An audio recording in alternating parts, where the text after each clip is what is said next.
26ನೇ November 1883 Kartika Krishna Ekadashi ಸೋಮವಾರ. ಸಿಂಧೂರಿಯಾಪಟ್ಟಿಯ ಬ್ರಾಹ್ಮ ಸಮಾಜದ ವಾರ್ಷಿಕ ಸಮ್ಮೇಳನ ಮಣಿಲಾಲ ಮಲ್ಲಿಕನ ಮನೆಯಲ್ಲಿ ಇಂದು ನಡೆಯುತ್ತದೆ. ಉಪಾಸನಾ ಗೃಹವನ್ನು ತಳಿರು ತೋರಣಗಳಿಂದ, ವಿವಿಧ ಹೂವುಗಳಿಂದ ಬಹಳ ಚೆನ್ನಾಗಿ ಅಲಂಕಾರ ಮಾಡಿದ್ದಾರೆ. ಭಕ್ತರೆಲ್ಲರೂ ಅಲ್ಲಿ ನೆರೆದು ಉಪಾಸನೆ ಎಷ್ಟು ಹೊತ್ತಿಗೆ ಆರಂಭವಾದೀತು ಎಂದು ಆಕಾಂಕ್ಷಿತರಾಗಿ ಕುಳಿತಿದ್ದಾರೆ. ಪರಮಹಂಸರು ಸಮ್ಮೇಳನಕ್ಕೆ ಬರುತ್ತಾರೆ ಎಂಬ ಸುದ್ದಿಯನ್ನು ಕೇಳಿ ಸಭಿಕರ ಉತ್ಸಾಹ, ಆನಂದಕ್ಕೆ ಮೇರೆಯೇ ಇಲ್ಲದಂತಾಗಿದೆ. ಕೇಶವ, ಶಿವನಾಥ, ವಿಜಯ ಇನ್ನೂ ಉಳಿದ ಬ್ರಾಹ್ಮ ಭಕ್ತರು ಅವರನ್ನು ಬಹಳ ಗೌರವದಿಂದ ನೋಡುತ್ತಿದ್ದಾರೆ. ಪರಮಹಂಸರ ಭಗವತ್ ಪ್ರೇಮ, ಉಜ್ವಲ ಶ್ರದ್ಧೆ, ಭಗವಂತನೊಡನೆ ಬಾಲಕನಂತೆ ಮಾತುಕತೆಯಾಡುವಿಕೆ, ಭಗವಂತನಿಗಾಗಿ ವ್ಯಾಕುಲತೆಯಿಂದ ಅಳುವುದು, ಸ್ತ್ರೀ ಜಾತಿಯನ್ನೇ ಮಾತ್ರ ದೃಷ್ಟಿಯಿಂದ ಪೂಜೆ ಮಾಡುವಿಕೆ, ಪ್ರಾಪಂಚಿಕ ಮಾತುಕತೆಯ ವರ್ಜನೆ, ತೈಲದ ಧಾರೆಯಂತೆ ಅನವರತವಾದ ಭಗವತ್ ಕಥಾ ಪ್ರಸಂಗ, ಸರ್ವಧರ್ಮ ಸಮನ್ವಯ, ಪರಧರ್ಮಗಳ ಮೇಲೆ ದ್ವೇಷ ಭಾವನೆಯು ಲೇಷವೂ ಇಲ್ಲದಿರುವಿಕೆ, ಭಗವದ್ಭಕ್ತರಿಗಾಗಿ ರೋದನ, ಇವುಗಳೆಲ್ಲ ಬ್ರಾಹ್ಮ ಭಕ್ತರ ಚಿತ್ತವನ್ನು ಆಕರ್ಷಿಸಿಬಿಟ್ಟಿವೆ. ಅದಕ್ಕಾಗಿಯೇ ಇಂದು ಬಹಳ ದೂರದಿಂದ ಅನೇಕ ಮಂದಿ ಬ್ರಾಹ್ಮ ಭಕ್ತರು ಪರಮಹಂಸರ ದರ್ಶನಾರ್ಥವಾಗಿ ಅವರ ಭಗವದ್ವಾಣಿಯನ್ನು ಕೇಳುವುದಕ್ಕಾಗಿಯೇ ಬಂದಿದ್ದಾರೆ. ಪರಮಹಂಸರು ಉಪಾಸನೆಗೆ ಮುಂಚೆಯೇ ಬಂದು ಬಿಟ್ಟಿದ್ದಾರೆ. ಈಗ ಅವರು ವಿಜಯಕೃಷ್ಣ ಗೋಸ್ವಾಮಿ ಮತ್ತು ಉಳಿದ ಭಕ್ತರೊಡನೆ ಮಾತುಕತೆಯಾಡುತ್ತಿದ್ದಾರೆ. ಸಮಾಜ ಗೃಹದಲ್ಲಿ ದೀಪ ಹಚ್ಚಲಾಯಿತು. ಇನ್ನೇನು ಉಪಾಸನೆ ಆರಂಭವಾಗಲಿದೆ. ಶಿವನಾಥ ಬರುವುದಿಲ್ಲವೇ ಎಂದು ಪರಮಹಂಸರು ಕೇಳಿದರು. ಬ್ರಾಹ್ಮಭಕ್ತ ಉತ್ತರವಿತ್ತ, ಅವರಿಗೆ ವಿಶೇಷ ಕೆಲಸವಿರುವುದರಿಂದ ಬರುವುದಿಲ್ಲ. ಶ್ರೀರಾಮಕೃಷ್ಣರು, ಶಿವನಾಥನನ್ನು ನೋಡಿದರೆ ನನಗೆ ಬಹಳ ಆನಂದವಾಗಿ ಬಿಡುತ್ತದೆ. ಭಕ್ತಿ ರಸದಲ್ಲಿ ಸದಾ ಮುಳುಗಿರುವಂತೆಯೇ ಆತ ಕಾಣುತ್ತಾನೆ. ಜೊತೆಗೆ ಯಾರನ್ನು ಅನೇಕರು ಗೌರವಿಸುತ್ತಾರೋ, ಕೊಂಡಾಡುತ್ತಾರೋ ಅವರಲ್ಲಿ ಭಗವಂತನ ಶಕ್ತಿ ವಿಶೇಷವಾಗಿ ಸ್ವಲ್ಪ ಇದ್ದೇ ಇರಬೇಕು. ಆದರೆ ಆತನಲ್ಲಿ ಒಂದು ದೊಡ್ಡ ದುರ್ಗುಣವಿದೆ, ಮಾತಿನಂತೆ ನಡೆದುಕೊಳ್ಳುವುದಿಲ್ಲ. ದಕ್ಷಿಣೇಶ್ವರಕ್ಕೆ ಬರುವನೆಂದು ಒಮ್ಮೆ ನನಗೆ ತಿಳಿಸಿದ್ದ, ಆದರೆ ಬರಲೂ ಇಲ್ಲ, ಅದರ ಸಂಬಂಧವಾಗಿ ಯಾವ ಸಮಾಚಾರವನ್ನು ಕಳಿಸಲೂ ಇಲ್ಲ. ಇದು ಸರಿಯಲ್ಲ. ಸತ್ಯವಚನವೇ ಕಲಿಯುಗದ ತಪಸ್ಸು ಎಂಬ ಒಂದು ಹೇಳಿಕೆ ಇದೆ. ಸತ್ಯವನ್ನು ಬಲವಾಗಿ ಹಿಡಿದುಕೊಂಡಿದ್ದರೇನೆ ಭಗವಂತನ ದರ್ಶನ ದೊರೆಯಬೇಕಾಗಿದ್ದರೆ. ಸತ್ಯನಿಷ್ಠೆ ಇಲ್ಲದೇ ಇತ್ತು ಎಂದರೆ ಕ್ರಮಕ್ರಮೇಣ ಇಹಪರ ಎಲ್ಲವನ್ನೂ ಕಳೆದುಕೊಳ್ಳಬೇಕಾಗುತ್ತದೆ. ಸರ್ವೇ ತೋಪಿನ ಕಡೆ ಹೋಗಿ ಬರುತ್ತೇನೆ ಎಂದು ಆಕಸ್ಮಿಕವಾಗಿ ನಾನು ಹೇಳಿಬಿಟ್ಟರೆ, ಅವಶ್ಯಕತೆ ಇಲ್ಲದಿದ್ದರೂ ಸತ್ಯನಿಷ್ಠೆ ಎಲ್ಲಿ ಕೈಬಿಟ್ಟು ಹೋಗಿಬಿಡುವುದೋ ಎಂದು ಹೆದರಿ ಅಲ್ಲಿಗೆ ಸುಮ್ಮನೆಯಾದರೂ ಹೋಗಿ ಬರುತ್ತೇನೆ. ನನಗೆ ಭಗವತಿಯ ದರ್ಶನ ದೊರೆತ ನಂತರ ಕೈಯಲ್ಲಿ ಹೂವನ್ನು ತೆಗೆದುಕೊಂಡು ಪ್ರಾರ್ಥನೆ ಮಾಡಿದೆ. ಹೇ ಭಗವತಿ, ಈಗೋ ತೆಗೆದುಕೋ ನಿನ್ನ ಜ್ಞಾನವನ್ನು, ಈಗೋ ತೆಗೆದುಕೋ ನಿನ್ನ ಅಜ್ಞಾನವನ್ನು, ನನಗೆ ಶುದ್ಧ ಭಕ್ತಿಯನ್ನು ಕೊಡುತ್ತಾಯೇ. ಈಗೋ ತೆಗೆದುಕೋ ನಿನ್ನ ಶುಚಿಯನ್ನು, ಈಗೋ ತೆಗೆದುಕೋ ನಿನ್ನ ಅಶುಚಿಯನ್ನು, ನನಗೆ ಶುದ್ಧ ಭಕ್ತಿಯನ್ನು ಕರುಣಿಸುತ್ತಾಯೇ. ಈಗೋ ತೆಗೆದುಕೋ ನಿನ್ನ ಕೆಟ್ಟದ್ದನ್ನು, ಈಗೋ ತೆಗೆದುಕೋ ನಿನ್ನ ಒಳ್ಳೆಯದನ್ನು, ನನಗೆ ಶುದ್ಧ ಭಕ್ತಿಯನ್ನು ನೀಡುತ್ತಾಯೇ. ಈಗೋ ತೆಗೆದುಕೋ ನಿನ್ನ ಪುಣ್ಯವನ್ನು, ಈಗೋ ತೆಗೆದುಕೋ ನಿನ್ನ ಪಾಪವನ್ನು, ನನಗೆ ಶುದ್ಧ ಭಕ್ತಿಯನ್ನು ಕರುಣಿಸುತ್ತಾಯೇ. ಇವುಗಳನ್ನೆಲ್ಲ ತೆಗೆದುಕೋ ಅಂತಲೇನೋ ಹೇಳಿದೆ. ಆದರೆ ಆಗ ಹೇ ತಾಯೇ, ಈಗೋ ತೆಗೆದುಕೋ ನಿನ್ನ ಸತ್ಯವನ್ನು, ಈಗೋ ತೆಗೆದುಕೋ ನಿನ್ನ ಅಸತ್ಯವನ್ನು ಎಂದು ಹೇಳಲಾಗಲಿಲ್ಲ. ಭಗವತಿಯ ಪಾದಪದ್ಮಗಳಲ್ಲಿ ಎಲ್ಲವನ್ನೂ ಅರ್ಪಿಸಿಬಿಟ್ಟೆ. ಆದರೆ ಸತ್ಯವೊಂದನ್ನು ಮಾತ್ರ ಅರ್ಪಿಸಲಾಗಲಿಲ್ಲ. ಬ್ರಾಹ್ಮ ಸಮಾಜದ ಪದ್ಧತಿಗನುಸಾರ ಉಪಾಸನೆ ಆರಂಭವಾಯಿತು. ಆಚಾರ್ಯ ವೇದಿಕೆಯ ಮೇಲೆ ಕುಳಿತಿದ್ದಾನೆ. ಪ್ರಾರ್ಥನೆಯಾದ ನಂತರ ಆತ ಪರಬ್ರಹ್ಮ ಸಂಬಂಧವಾಗಿ ವೇದೋಕ್ತ ಮಂತ್ರಗಳನ್ನು ಉಚ್ಚರಿಸಲಾರಂಭಿಸಿದ್ದಾನೆ. ಬ್ರಾಹ್ಮ ಭಕ್ತರೆಲ್ಲರೂ ಒಕ್ಕೊರಳಿನಿಂದ ಆ ಪುರಾತನ ಆರ್ಯ ಋಷಿಗಳ ಶ್ರೀಮುಖದಿಂದ ಹೊರಬಂದಂತಹ, ಅವರ ಪವಿತ್ರ ನಾಲಿಗೆಯಿಂದ ಉಚ್ಚರಿಸಲ್ಪಟ್ಟಂತಹ ಸತ್ಯಂ ಜ್ಞಾನಂ ಅನಂತಂ ಬ್ರಹ್ಮ ಆನಂದರೂಪಮೃತಂ ಯದ್ವಿಭಾತಿ ಶಾಂತಂ ಶಿವಮದ್ವೈತಂ ಶುದ್ಧಂ ಅಪಾಪವಿದ್ಧಂ ಎಂಬ ಮಂತ್ರಗಳನ್ನು ಉಚ್ಚರಿಸಲಾರಂಭಿಸಿದ್ದಾರೆ. ಪ್ರಣವ ಸಂಯುಕ್ತ ಈ ಉಚ್ಚಾರಣೆಯ ಧ್ವನಿ ಭಕ್ತರ ಹೃದಯಾಕಾಶದಲ್ಲಿ ಪ್ರತಿಧ್ವನಿಯಾಗತೊಡಗಿದೆ. ಎಲ್ಲರೂ ಕಣ್ಣು ಮುಚ್ಚಿ ವೇದೋಕ್ತ ಸಗುಣ ಬ್ರಹ್ಮನ ಮೇಲೆ ಸ್ವಲ್ಪ ಹೊತ್ತಿನಿಂದ ಧ್ಯಾನದಲ್ಲಿ ತೊಡಗಿದ್ದಾರೆ. ಪರಮಹಂಸರು ಭಾವದಲ್ಲಿ ನಿಮಗ್ನರಾಗಿದ್ದಾರೆ. ಬಾಯಲ್ಲಿ ಯಾವ ಮಾತೂ ಇಲ್ಲ.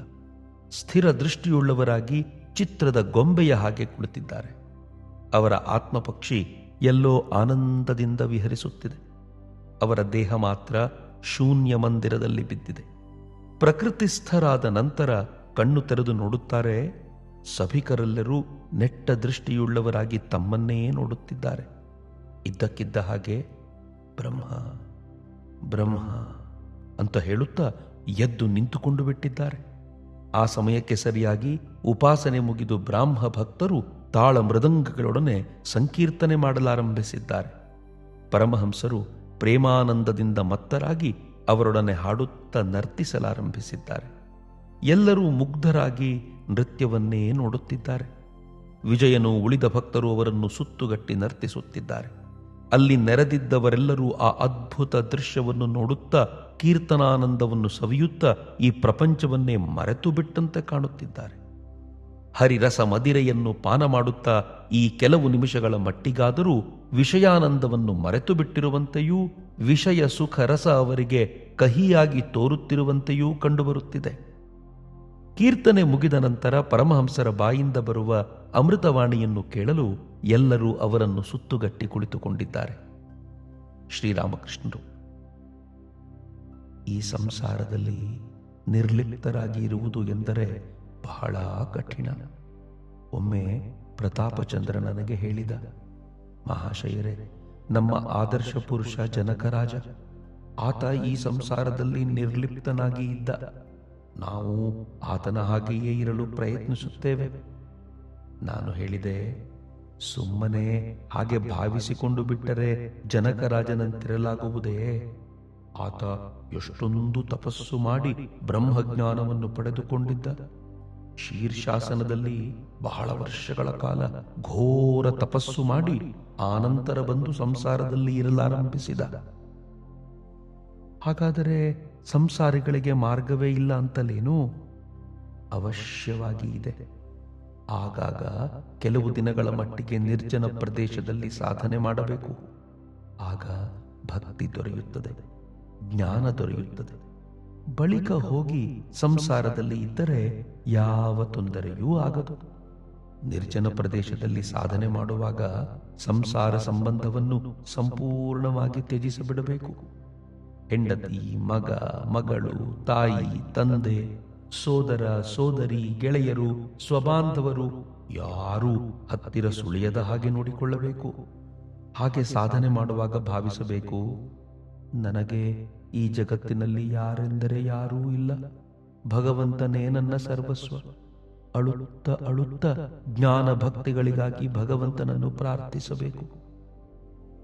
ಎಷ್ಟು ದಿನಗಳ ಮಟ್ಟಿಗೆ ಸಂಸಾರವನ್ನು ಬಿಟ್ಟು ಹೋಗಿ ನಿರ್ಜನ ಪ್ರದೇಶದಲ್ಲಿ ಇರಬೇಕು ಎಂದು ನೀವು ಪ್ರಶ್ನಿಸುವುದಾದರೆ ನನ್ನ ಉತ್ತರ, ಹಾಗೆ ಕೇವಲ 1 ದಿನವಿದ್ದರೂ ಶ್ರೇಯಸ್ಕರವಾದುದೇ.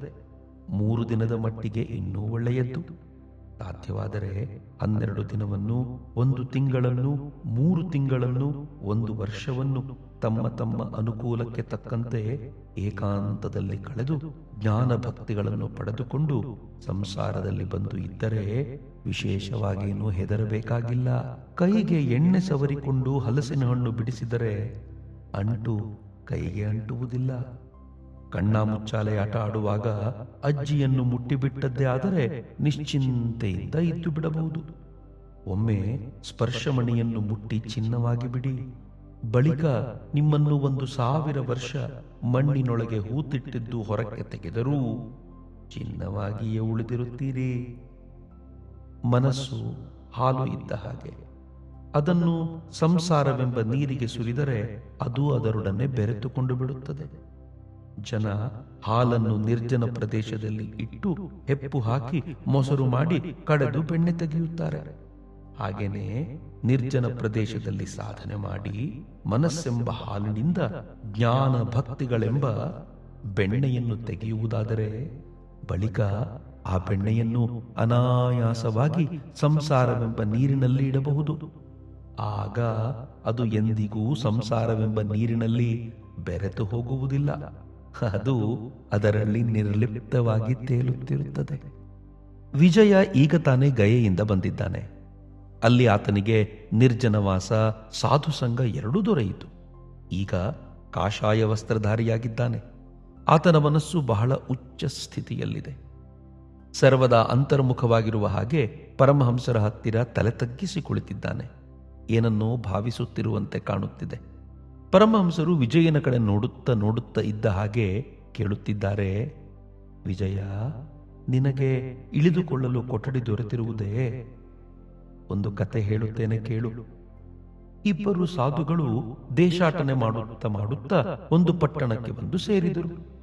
ಒಬ್ಬ ಚಕಿತ ದೃಷ್ಟಿಯಿಂದಲೂ ಆಶ್ಚರ್ಯದಿಂದಲೂ ಬಾಯಿ ತೆರೆದು ಪೇಟೆ, ಅಂಗಡಿ, ಮುಂಗಟ್ಟು, ಮನೆಮಠ ಎಲ್ಲವನ್ನೂ ನೋಡುತ್ತಿದ್ದ. ಆ ಸಂದರ್ಭದಲ್ಲಿ ಆತ ತನ್ನ ಗೆಳೆಯ ಸಾಧುವನ್ನು ಸಂಧಿಸಿದ. ಆಗ ಆ ಸಾಧು ಈ ಸಾಧುವನ್ನು ಕೇಳಿದ, ನೀನು ಬಾಯಿ ತೆರೆದುಕೊಂಡು ಪಟ್ಟಣ ನೋಡುತ್ತಿದ್ದೀಯಲ್ಲ, ನಿನ್ನ ಗಂಟು ಮೂಟೆಗಳೆಲ್ಲ ಎಲ್ಲಿ? ಆತ ಹೇಳಿದ, ನಾನು ಮೊದಲು ಇಳಿದುಕೊಳ್ಳಲು ಕೊಠಡಿ ಪತ್ತೆ ಮಾಡಿ ಅದರಲ್ಲಿ ಗಂಟು ಮೂಟೆಗಳನ್ನೆಲ್ಲ ಇಟ್ಟು ಕೊಠಡಿಗೆ ಬೀಗ ಹಾಕಿ ನಿಶ್ಚಿಂತನಾಗಿ ಈಗ ಪಟ್ಟಣದಲ್ಲಿ ತಮಾಷೆ ನೋಡುತ್ತಿದ್ದೇನೆ. ಅದಕ್ಕಾಗಿಯೇ ವಿಜಯ, ನಾನು ನಿನಗೆ ಕೇಳಿದುದು, ಇಳಿದುಕೊಳ್ಳಲು ನಿನಗೆ ಕೊಠಡಿ ದೊರೆತಿರುವುದೇ ಎಂದು. ಮಾಸ್ಟರ್ ಮೊದಲಾದವರಿಗೆ, ನೋಡಿ, ಇದುವರೆಗೂ ವಿಜಯನ ಹೃದಯ ಚಿಲುಮೆ ಮುಚ್ಚಿಕೊಂಡಿತ್ತು, ಈಗ ತೆರೆದುಕೊಂಡು ಬಿಟ್ಟಿದೆ.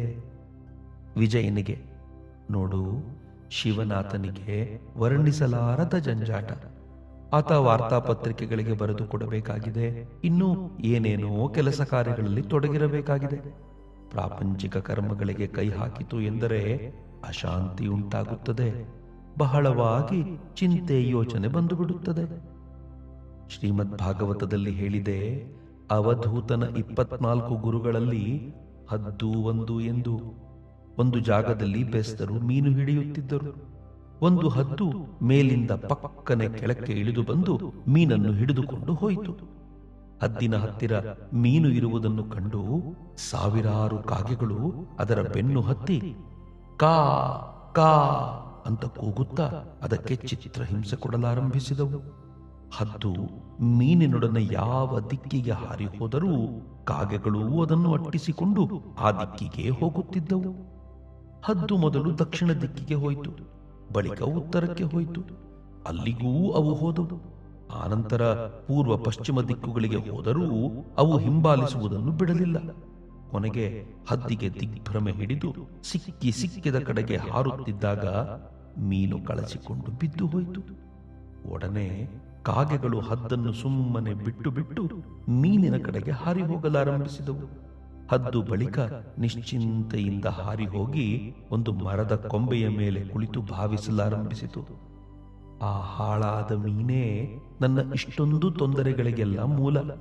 ಈಗ ಅದನ್ನು ನಾನು ಬಿಸಾಡಿ ಬಿಟ್ಟಿರುವುದರಿಂದ ನಿಶ್ಚಿಂತನಾಗಿದ್ದೇನೆ. ಅವಧೂತ ಹದ್ದಿನಿಂದ ಈ ಕೆಳಗಿನ ಪಾಠ ಕಲಿತುಕೊಂಡ. ಎಲ್ಲಿಯವರೆಗೆ ಹತ್ತಿರ ಮೀನು ಇರುವುದೋ ಎಂದರೆ ಕಾಮನೆ ಇರುವುದೋ ಅಲ್ಲಿಯವರೆಗೆ ಪ್ರಾಪಂಚಿಕ ಕೆಲಸ ಕಾರ್ಯಗಳಲ್ಲಿ ತೊಡಗಿರಬೇಕಾಗುತ್ತದೆ. ಅದರಿಂದಾಗಿ ನಾನಾ ಭಾವನೆಗಳು, ಚಿಂತೆ ಹಾಗೂ ಅಶಾಂತಿ. ಕಾಮನಾ ತ್ಯಾಗವಾದೊಡನೆಯೇ ಕರ್ಮನಾಶವಾಗುತ್ತದೆ, ಶಾಂತಿ ದೊರೆಯುತ್ತದೆ. ಆದರೆ ನಿಷ್ಕಾಮ ಕರ್ಮ ಒಳ್ಳೆಯದು, ಅದು ಅಶಾಂತಿಯನ್ನು ತರುವುದಿಲ್ಲ. ಆದರೆ ನಿಷ್ಕಾಮದಿಂದಿರುವುದು ಬಹಳ ಕಠಿಣ. ಭಾವಿಸುತ್ತೇವೆ ನಿಷ್ಕಾಮ ಕರ್ಮ ಮಾಡುತ್ತಿದ್ದೇವೆ ಎಂದು. ಆದರೆ ಕಾಮನೆ ನಮಗೆ ಅರಿವೇ ಆಗದ ರೀತಿಯಲ್ಲಿ ಎಲ್ಲಿಂದಲೋ ನುಸುಳಿಕೊಂಡು ಬಂದು ಬಿಡುತ್ತದೆ.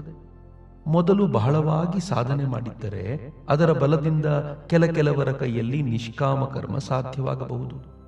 ಭಗವಂತನ ದರ್ಶನ ದೊರೆತ ನಂತರ ನಿಷ್ಕಾಮ ಕರ್ಮವನ್ನು ಅನಾಯಾಸದಿಂದ ಮಾಡಬಹುದು. ಭಗವದ್ ದರ್ಶನ ದೊರೆತ ನಂತರ ಪ್ರಾಯಿಕವಾಗಿ ಕರ್ಮತ್ಯಾಗ ಆಗಿಬಿಡುತ್ತದೆ. ನಾರದರಾದಿಯಾಗಿ ಒಬ್ಬಿಬ್ಬರು ಲೋಕ ಶಿಕ್ಷಣಕ್ಕಾಗಿ ಕರ್ಮ ಮಾಡುತ್ತಾರೆ. ಅವಧೂತ ಒಂದು ಜೇನುಹುಳುವನ್ನು ತನ್ನ ಗುರುವಾಗಿ ಸ್ವೀಕರಿಸಿದ್ದ. ಜೇನುಹುಳುಗಳು ಬಹಳ ದಿನಗಳವರೆಗೆ ದುಡಿದು ಜೇನು ಶೇಖರಿಸುತ್ತವೆ. ಆದರೆ ಆ ಜೇನನ್ನು ಅವು ಕುಡಿದು ಆನಂದ ಪಡುವಂತಿಲ್ಲ. ಮನುಷ್ಯ ಬಂದು ಗೂಡನ್ನು ಕಿತ್ತು ಜೇನನ್ನು ಅಪಹರಿಸಿಕೊಂಡು ಹೋಗಿಬಿಡುತ್ತಾನೆ. ಜೇನುಹುಳುಗಳಿಂದ ಅವಧೂತ ಪಾಠ ಕಲಿತುಕೊಂಡ, ಸಂಚಯ ಮಾಡಿಡಕೂಡದು ಎಂದು. ಸಾಧುಗಳು ಭಗವಂತನ ಮೇಲೆ ತಮ್ಮ ಭಾರವನ್ನು ಸಂಪೂರ್ಣವಾಗಿ ಹಾಕಬೇಕು. ಅವರು ಸಂಚಯ ಮಾಡಿಡಕೂಡದು. ಆದರೆ ಈ ನಿಯಮ ಸಂಸಾರಿಗಳಿಗಲ್ಲ. ಸಂಸಾರಿ ತನ್ನ ಸಂಸಾರ ಪೋಷಣೆ ಮಾಡಬೇಕಾಗಿದೆ. ಆದ್ದರಿಂದ ಆತನಿಗೆ ಸಂಚಯದ ಅವಶ್ಯಕತೆ ಇದೆ.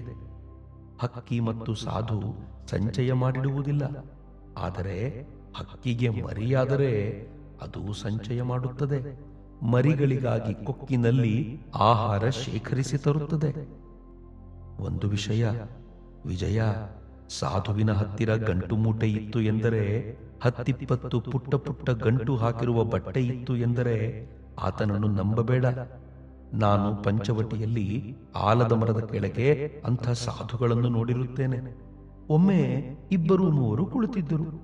ಒಬ್ಬ ಬೇಳೆಯಿಂದ ಕಲ್ಲು ಆರಿಸುತ್ತಿದ್ದ, ಉಳಿದವರು ಬಟ್ಟೆ ಹೊಲಿದುಕೊಳ್ಳುತ್ತಿದ್ದರು. ಎಲ್ಲರೂ ಕೂಡಿ ಒಬ್ಬ ದೊಡ್ಡ ಮನುಷ್ಯರ ಮನೆಯ ಔತಣದ ಸಂಬಂಧವಾಗಿ ಹರಟೆ ಹೊಡೆಯುತ್ತಿದ್ದರು. ಅವರು ತಮ್ಮೊಳಗೆ ತಾವೇ ಮಾತನಾಡಿಕೊಳ್ಳುತ್ತಿದ್ದರು. ನೋಡಿ, ಆ ಸಾಹುಕಾರ 1,00,000 ರೂಪಾಯಿ ಖರ್ಚು ಮಾಡಿದ್ದಾನೆ. ಸಾಧುಗಳಿಗೆ ಹೊಟ್ಟೆ ಬಿರಿಯುವ ಹಾಗೆ ಊಟಕ್ಕೆ ಹಾಕಿಸಿದ. ಪೂರಿ, ಚಿರೋಟಿ, ಪೇಡ, ಬರ್ಫಿ, ಮಾಲ್ಪವ, ಇನ್ನು ಏನೇನೋ ಮಾಡಿಟ್ಟಿದ್ದ. ವಿಜಯ: ಹೌದು, ನಿಜ. ಗಯೆಯಲ್ಲಿ ಈ ವಿಧದ ಸಾಧುಗಳನ್ನು ನೋಡಿದ್ದೇನೆ. ಅವರಿಗೆ ಗಯೆಯ ಲೋಟಾವಾಲ ಸಾಧು ಅಂತ ಹೆಸರು. ಶ್ರೀರಾಮಕೃಷ್ಣರು ವಿಜಯನಿಗೆ: ಭಗವಂತನಲ್ಲಿ ಪ್ರೇಮಾಂಕುರವಾಯಿತು ಎಂದರೆ ಕರ್ಮತ್ಯಾಗ ತಾನಾಗಿಯೇ ಆಗಿಬಿಡುತ್ತದೆ. ಭಗವಂತ ಯಾರ ಕೈಯಲ್ಲಾದರೂ ಕರ್ಮ ಮಾಡಿಸುತ್ತಿರುವುದಾದರೆ ಅವರು ಬೇಕಾದರೆ ಮಾಡಲಿ. ಈಗ ನಿನಗೆ ಎಲ್ಲವನ್ನೂ ತ್ಯಾಗ ಮಾಡುವ ಸಮಯ ಬಂದಿದೆ. ಎಲ್ಲವನ್ನೂ ತ್ಯಜಿಸಿ ಹೇಳು, ಮನಸ್ಸೇ, ನೀನು ನಾನು ಇಬ್ಬರು ಮಾತ್ರ ಭಗವತಿಯ ದರ್ಶನ ಮಾಡೋಣ. ನಮ್ಮಿಬ್ಬರ ಮಧ್ಯೆ ಬೇರೆ ಯಾರೂ ಬಾರದೇ ಇರಲಿ. ಹೀಗೆಂದು ಹೇಳಿ ತಮ್ಮ ಅತುಲನೀಯ ಕಂಠದಿಂದ ಮಾಧುರ್ಯವನ್ನು ವರ್ಷಿಸುತ್ತಾ ಹಾಡಲಾರಂಭಿಸಿದ್ದಾರೆ. ಅಂತರಂಗದಲ್ಲಿ ಶ್ರೀ ಘನಶ್ಯಾಮೆಯ ಆದರಿಸಲೆ ಮನವೇ. ಶ್ರೀರಾಮಕೃಷ್ಣರು ವಿಜಯನಿಗೆ ಹೇಳುತ್ತಿದ್ದಾರೆ, ಭಗವಂತನಲ್ಲಿ ಶರಣಾಗತನಾಗಿ ಲಜ್ಜೆ, ಭಯ ಇವನ್ನೆಲ್ಲ ತ್ಯಜಿಸಿಬಿಡು. ನಾನು ಭಗವನ್ ನಾಮೋಚ್ಚಾರಣೆ ಮಾಡುತ್ತಾ ನರ್ತಿಸಿದ್ದೆ ಆದರೆ ನನ್ನನ್ನು ಏನೆನ್ನುತ್ತಾರೆ ಎಂಬ ಭಾವನೆಗಳನ್ನೆಲ್ಲ ಸಂಪೂರ್ಣವಾಗಿ ತ್ಯಜಿಸಿಬಿಡು. ಲಜ್ಜೆ, ದ್ವೇಷ, ಭಯ ಇವು 3 ಇರುವವರೆಗೆ ಭಗವಂತನ ಸಾಕ್ಷಾತ್ಕಾರ ದೊರೆಯುವುದಿಲ್ಲ ಎಂಬ ಹೇಳಿಕೆ ಅಕ್ಷರಶಃ ಸತ್ಯ. ಲಜ್ಜೆ, ಭಯ, ದ್ವೇಷ, ಜಾತ್ಯಭಿಮಾನ, ಗೋಪ್ಯ ಪ್ರವೃತ್ತಿ ಇವೆಲ್ಲ ಪಾಶಗಳು. ಇವೆಲ್ಲ ಹೋದ ನಂತರ ಜೀವನಿಗೆ ಮುಕ್ತಿ ದೊರೆಯುತ್ತದೆ. ಪಾಶಬದ್ಧನೇ ಜೀವ, ಪಾಶಮುಕ್ತನೇ ಶಿವ. ಭಗವಂತನ ಪ್ರೇಮವೆಂಬುದು ಅತ್ಯಂತ ದುರ್ಲಭ ವಸ್ತು. ಮೊದಲು ಉಂಟಾಗುವುದು ಭಕ್ತಿ. ಸತಿಗೆ ಪತಿಯಲ್ಲಿರುವ ನಿಷ್ಠೆಯ ಹಾಗೆ ಭಕ್ತನಿಗೆ ಭಗವಂತನಲ್ಲಿ ನಿಷ್ಠೆಯುಂಟಾಗುವುದಾದರೆ ಆಗ ಹೃದಯದಲ್ಲಿ ಭಕ್ತಿ ಅಂಕುರವಾಗುತ್ತದೆ. ಶುದ್ಧ ಭಕ್ತಿಯುಂಟಾಗುವುದು ಬಹಳ ಕಠಿಣ. ಈ ಭಕ್ತಿಯುಂಟಾದಾಗ ಪ್ರಾಣ, ಮನಸ್ಸು ಭಗವಂತನಲ್ಲಿ ಲೀನವಾಗಿ ಬಿಡುತ್ತವೆ. ಬಳಿಕ ಭಾವ ಇದು ಉಂಟಾದಾಗ ಭಕ್ತ ಮೂಕನಾಗುತ್ತಾನೆ. ವಾಯು ಸ್ಥಿರವಾಗಿ ಬಿಡುತ್ತದೆ. ತಾನಾಗಿಯೇ ಕುಂಭಕ ಉಂಟಾಗಿ ಬಿಡುತ್ತದೆ.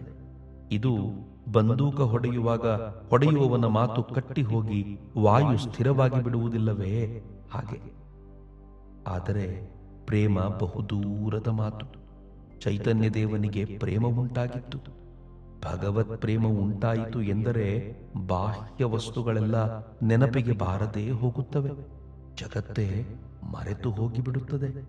ಅತ್ಯಂತ ಪ್ರಿಯವಾದ ನಮ್ಮ ಈ ಸ್ವಂತ ದೇಹ ಇದು ಕೂಡ ಮರೆತು ಹೋಗಿಬಿಡುತ್ತದೆ. ಪರಮಹಂಸರು ಹೀಗ ಹಾಡುತ್ತಿದ್ದಾರೆ: ಓ ಎಂದಿಗೋ ಇನ್ನೆಂದಿಗೋ ಎದೆಯೊಳೊಲವಿನ ಕಿಡಿಯು ಜ್ವಲಿಸುವ ದಿವ್ಯ ಶುಭ ದಿನವೆಂದಿಗೋ. ಈ ರೀತಿಯಾಗಿ ಮಾತುಕತೆ ನಡೆಯುತ್ತಿದ್ದಾಗ ಇನ್ನೂ ಕೆಲವು ಮಂದಿ ಆಹ್ವಾನಿತ ಬ್ರಾಹ್ಮ ಭಕ್ತರು ವಿಜಯನ ಹತ್ತಿರ ಬಂದು ಕುಳಿತುಕೊಂಡರು. ಅವರಲ್ಲಿ ಕೆಲವರು ಪಂಡಿತರು, ಇನ್ನೂ ಕೆಲವರು ಉಚ್ಚ ಸರ್ಕಾರಿ ಉದ್ಯೋಗಸ್ಥರು.